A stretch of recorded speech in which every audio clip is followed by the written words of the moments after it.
The Los Angeles Lakers head coach J.J. Redick was really upset after his team's terrible game against the Phoenix Suns on Tuesday night. The final score of 132-108 didn't even show how the Lakers had no fight at all during the whole game, as they looked totally overpowered right from the start. The Lakers had a hard time stopping Phoenix's attacks, especially when it came to guarding the area close to the basket. Redick said this big problem with defense was the main reason the Suns got a huge lead that the Lakers couldn't catch up to. The first-year head coach said Phoenix scored on their first 13 plays in a row in the second half, with an amazing offensive rating of about 140 points per 100 possessions. The worst stat was how the Suns did when they got into the paint area. Phoenix had a 1.43 offensive rating when they touched the paint, and they got into that area on almost every play. The Lakers' defense just couldn't stop the Suns' constant drives to the basket, which led to easy points all game long. Redick talked more about the basic problems his team has when defending at the start of plays. He said that with the way the Lakers roster is built right now and the skills of the players they have, there's very little room for mistakes. Compared to teams like the Suns, who have more natural defenders and athletic players, Los Angeles has to run their defense almost perfectly to get good results. The coach explained how important it is to do things exactly right when the team's defense isn't that strong. The Lakers need every player to follow the defensive plan perfectly, to get to their spots on time, and to guard their man with focus and effort.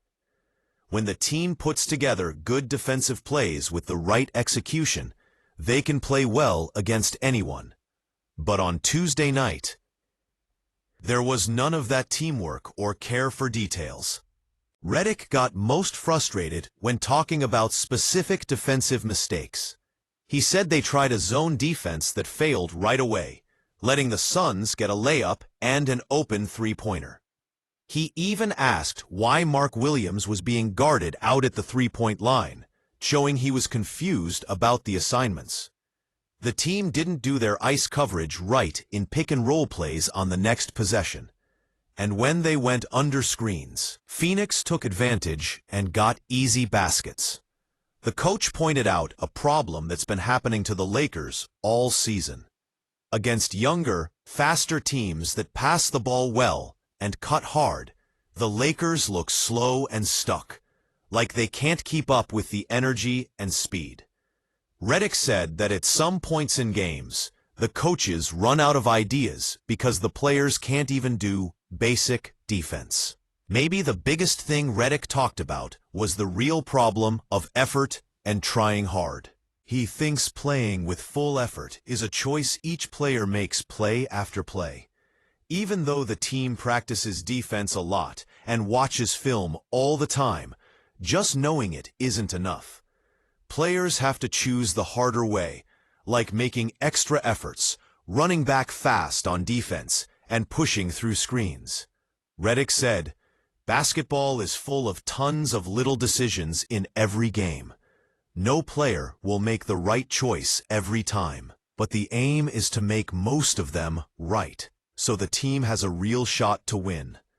He said, "It's not surprising that players sometimes pick the easy way, because that's just how people are. Everyone likes comfortable choices in everyday life." But the coach made it clear that being comfortable and winning don't go together in pro basketball. The Lakers can't take easy ways out or pick the simple path if they want to beat top teams going for a championship. Redick's words seemed aimed at making players responsible for their effort and choices, not just changing plans. At this point in the season, Redick sounds like a coach who has said what he needs to say and now puts the job fully on his players. The team has to decide if they're ready to fully commit to the tough defense and steady effort it takes. Without everyone on board, The Lakers will keep having trouble against better teams that play with more fire and smartness. The loss to Phoenix showed deep problems that changing tactics alone can't fix. When a team doesn't have the effort, energy, and team promise to follow a defensive plan, even great coaching ideas don't work. Redick has pointed out the main issue, and now the players have to choose if they're ready to make the changes needed before the season gets away from them. The Los Angeles Lakers have shown they're one of the strongest teams in the NBA this season, mostly because of their amazing star trio. Luka Doncic, Austin Reeves, and LeBron James make up maybe the best mix of talent, scoring, and star appeal in the league. This exciting group has pushed the Lakers to a great start, showing they can beat any team on any night. Doncic and Reeves are right now the top scoring pair in the whole league, with awesome teamwork and skills that fit perfectly together. Their playing together has made big scoring shows game after game, making it hard for other teams' defenses with all the ways they can score. James, even though he missed a lot of time early in the season from injury, has started getting back to his usual top level lately, adding even more to an already strong offense. The Lakers' good play in the first part of the season is clear proof of how effective this trio is. When all three are healthy and playing hard, Los Angeles can go up against anyone in the league. Their scoring, passing, and experience make tough problems for other coaches trying to plan defenses.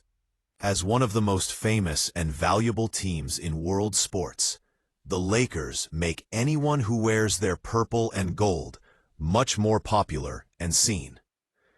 The team's huge global fans mean players in Los Angeles get way more attention than in most other NBA cities. This has happened again with the newest social media numbers.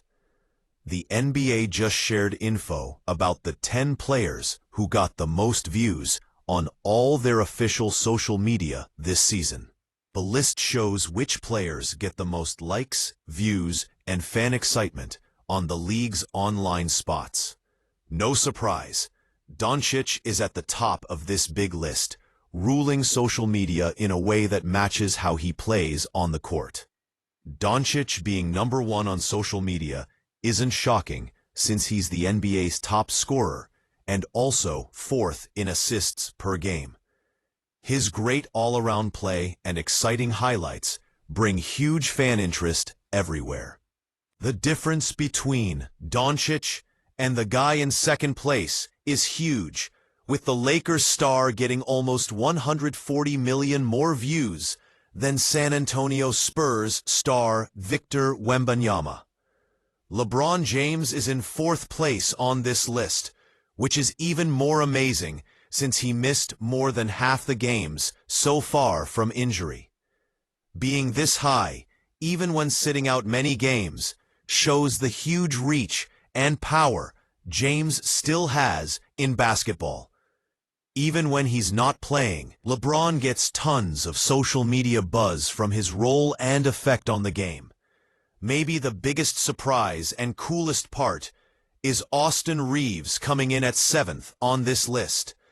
Him being one of the most viewed NBA players is a huge deal for the guard, who wasn't drafted but has turned into a real star.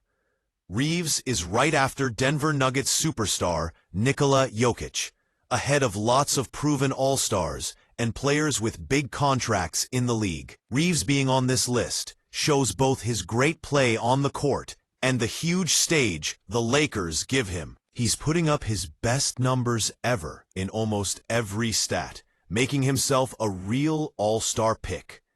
His big breakout season has grabbed fans all over the country, and many think he'll get his first all-star spot this year from his awesome play and impact. The rest of the top 10 has some of the NBA's biggest stars and best young players. Golden State Warriors legend Stephen Curry is in 3rd place, while the current MVP, Shai Gilgeous-Alexander, finishes the top 5. These spots make sense because they're known superstars and always in the championship talk. Houston Rockets star Kevin Durant, Dallas Mavericks rookie star Cooper Flagg, and Milwaukee Bucks superstar Giannis Antetokounmpo fill out the rest of the list. Each one is either proven great or exciting new talent that gets fans hooked and brings big social media buzz.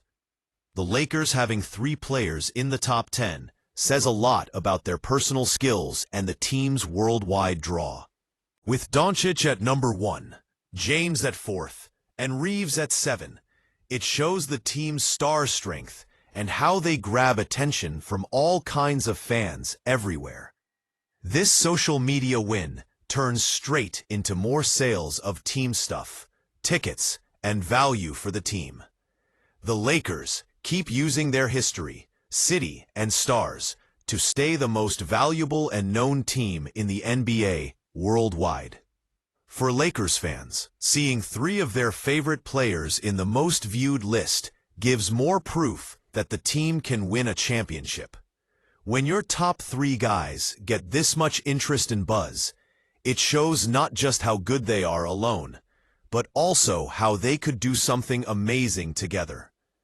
As the season goes on, these social media rankings will probably change based on plays, big moments, and team wins. But the Lakers having a strong spot with their top viewed players look sure to stay because of their top talent, winning games, and global name that not many teams can match. While the Lakers' defense problems have been talked about a lot this season, Tuesday's game showed just as worrying offense troubles with Luka Doncic out because of injury. The team really missed the scoring power that's been key to their wins this season. The team's big need for Doncic to create offense was super clear when he wasn't playing. This worrying dependence on one player for scoring has made the Lakers' bosses look hard for ways to add more scoring help before the trade deadline. The team knows that teams going for a championship can't have such a weak spot when main players miss games from injury or rest. To build a team that can handle missing players, you need several good scoring options. From recent reports, the Lakers are interested in Sacramento Kings guard Malik Monk as a way to fix their bench scoring problems. Monk, who used to play for Los Angeles and built good teamwork with LeBron James, is an interesting choice because he knows the team and has shown he can score quick off the bench. The time seems good for the Lakers to make a deal.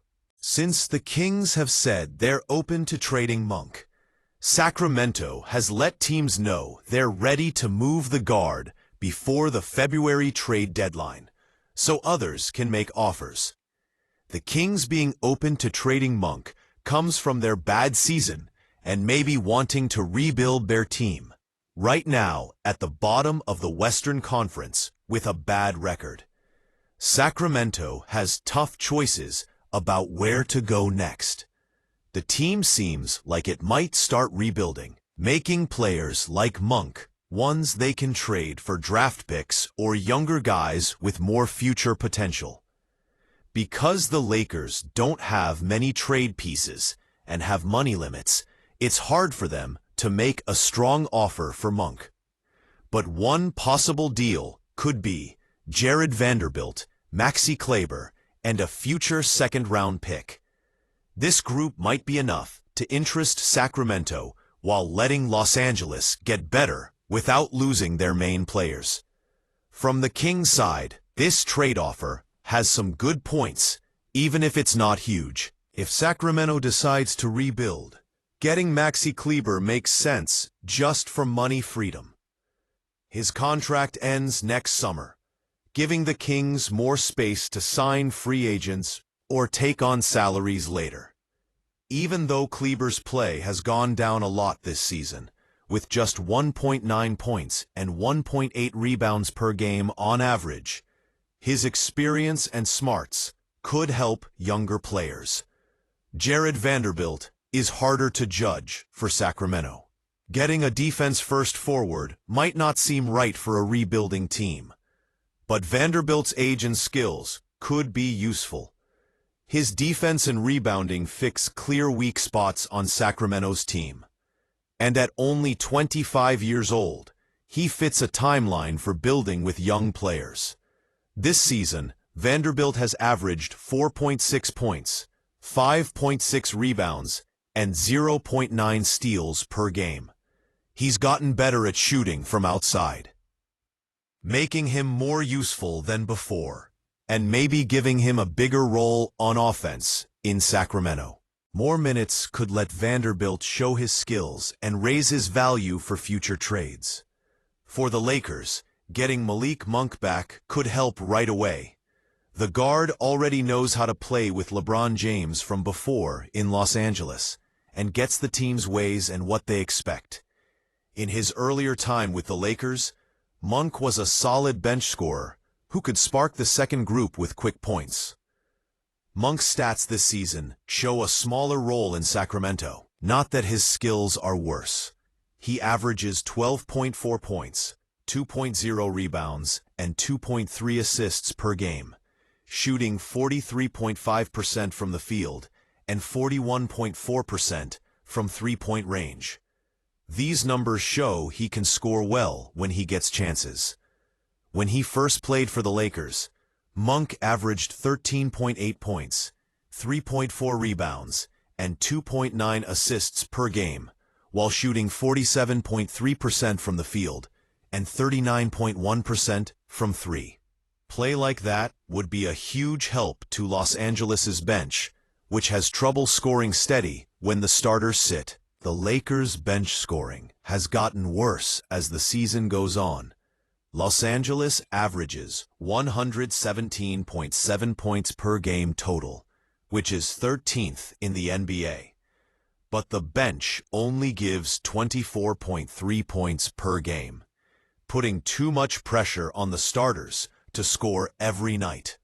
Right now, Marcus Smart leads the bench with 10.5 points per game, while Jake LaRavia adds 8.8 points each night. Nick Smith Jr. has started helping with 7.6 points per game, but the whole bench isn't steady. This lack of steady play means the Lakers have to keep starters in longer, raising injury chances and making them tired late in games. Adding a guy like Malik Monk could fix these bench scoring problems in theory. His skill at making his own shots and hitting outside jumpers would give a big lift to the bench offense. Plus, Monk's range of skills lets the Lakers rest guys like Austin Reeves without losing their offense flow and spacing. But Monk's lower stats this season bring real questions about how he's playing now and if he can get back to his old level. His drop in scoring, even with less minutes in Sacramento, makes people wonder if he can help the Lakers bench in big ways right away. The team has to think hard if Monk is a true upgrade or just a known player who might not play at the needed level anymore. Also, the Lakers should look at other choices before doing this exact trade. While Monk has known ways and a good past with LeBron James, other players out there might fit better or have more potential. NP. Thank you so much for watching. You guys are the best. We're doing awesome. Please subscribe if you like the videos. Thank you again. See you in the next one. Have an awesome day. And see ya.